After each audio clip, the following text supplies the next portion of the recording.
Take me to work. All right, I'm going to talk to you about something way off topic, not business success, anything like that. I'm going to talk to you about youth football, or youth sports in general, maybe. So I coach football, well, flag football, and then I did a couple years of tackle football. And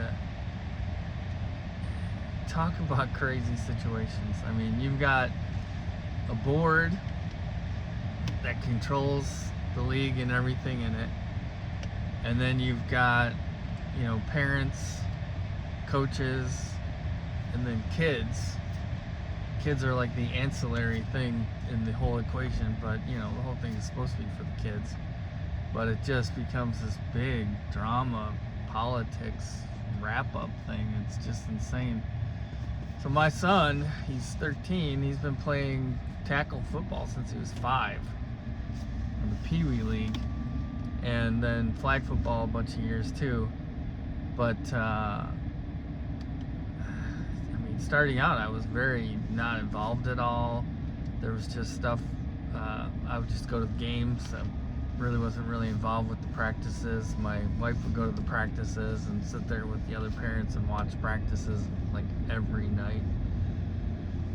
And I thought she was crazy. And then she actually got involved, so involved that she became a board member.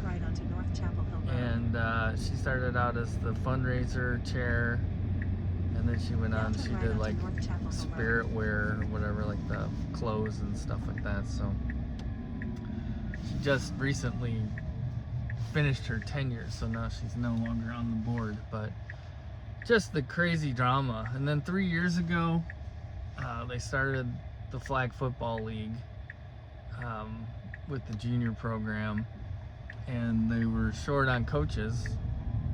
So my wife, suggested that I get involved and that I coach, and I'm like, all right. So I only did it because I talked my older son into helping me coach, and then my younger son was going to be on the team. Quite honestly, I wanted him to get some experience as a quarterback because the kid's got a great arm, he's smart, he's a leader, and I think he should be a quarterback.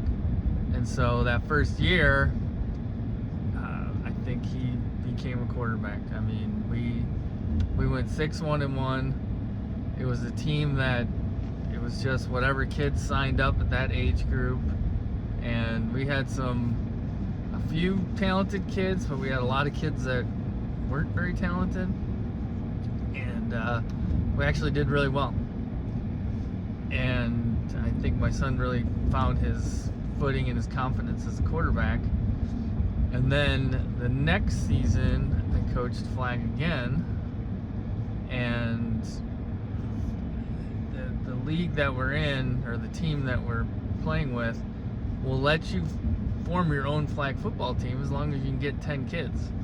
So I just had my son get 10 of his friends, kids that he wanted to play with, and we went out, and I'm like, okay, we got an all-star team here, stacked. Everyone, all the other parents on the other teams are saying, oh, their team is stacked, they took all the good kids, whatever. But anyways, we went out and we only went 3-2-1. We lost 2 games, we tied 1, and then won 3. But I thought with the team that I had, looking at the competition from the year before, that we were going to kill it. But we didn't. We did okay.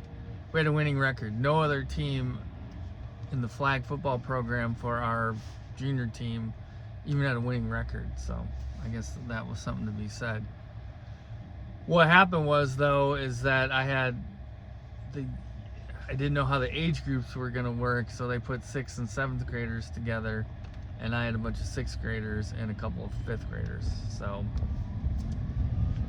anyways, when we lost to big 7th grader teams that were all big kids, and and then honestly, part of it's on me because last year I just didn't have a strategy, or something was going on. So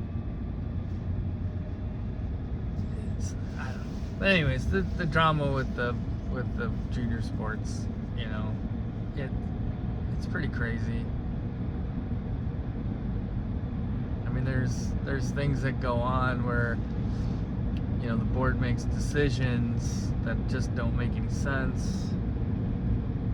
One year they back the head coaches against the assistant coaches that have problems, and the next year they throw the head coach under the bus. And really, that's kind of what happened to me when I was coaching tackle. I became a head coach, and I never did anything, to be honest with you. And it's like still perplexing to everyone that knew the situation. But there was like this revolt with the parents and my assistant coaches. It started with the parents because the team wasn't very good, to be honest with you, and then we were losing. And then the parents, for whatever reason, decided to start talking up. And then my assistant coaches, one of them was a complete asshole and a weasel, started talking to his buddies who were parents, and then there's the whole, you know, just talking behind my back, purposely putting complaints in against me, all this stuff to try to get me removed, and they did. They ended up getting removed. I got suspended for a week because one of the assistant coaches was yelling at me after a game, and he got like a 2-day suspension, and then they didn't know what they were gonna do, and then they finally came back and they said, oh well, we're gonna make this other assistant coach the head coach, but you can stay on as an assistant. I'm like you're insane. So that's where that went. The worst part of it is my son was the quarterback and he was doing a good job, didn't make mistakes. All of the plays that where we actually scored or moved the ball were all passing plays, and they switched out my son for another kid who was the new coach's buddy, and his kid became the quarterback, and he was not good. So it's interesting because the way this league works is like you play the first 5 games, and has nothing to do with the records. It's just basically 5 games. They try to match them up, I think, game 4 and 5 with closer record teams, so there's good competition. But after game 5, there's 9 games total. There's 4 games left. They do like this. They kind of pivot, and then you start playing teams with similar records. So our team was 0-5, and we started playing 0-5 teams. And without me coaching, they went 1-4, and they beat one team that I felt sorry for the team, but you know, we beat them, but got blown out in the other games that we played after the flex schedule, where we were playing teams that were similar records as ours. But anyways, the politics. You know, it reminds me, I used to live in a condo, and the homeowners association was just horrible. I had a dog, and I was a young kid. I was only 26 years old, and bought this condo, rehabbed it. Nothing but problems with the board. They did nothing but problems with my dog. I only lived there for 3 months, and I was like, I couldn't take it anymore, so I moved out. It was just ridiculous what they did. And then another situation is my dad lived in a townhouse. I don't know why he moved into a townhouse, because he's like me. It's like, you know, we don't want to have a thumb on our chest and be told what to do. So I moved into a townhouse complex, and there's something that he didn't pay, something that he didn't agree with. I don't exactly remember what it was, but they literally started foreclosing on his house. And it was probably, it was something that was like $500 to $1,000, and they started the foreclosure process on his house. So it's kind of interesting when you get a bunch of people together that have never really done anything, they've never led anything, and they give them a little bit of power, a little bit of, authority, and they just run with it. And you see that homeowners associations with our business. You see that with, with the board, with the junior football program. I mean, it's just funny how it works, but it's how life is. But anyways, if you want to get involved in some drama, like some serious drama, get involved in these sports. Get involved with being on the boards.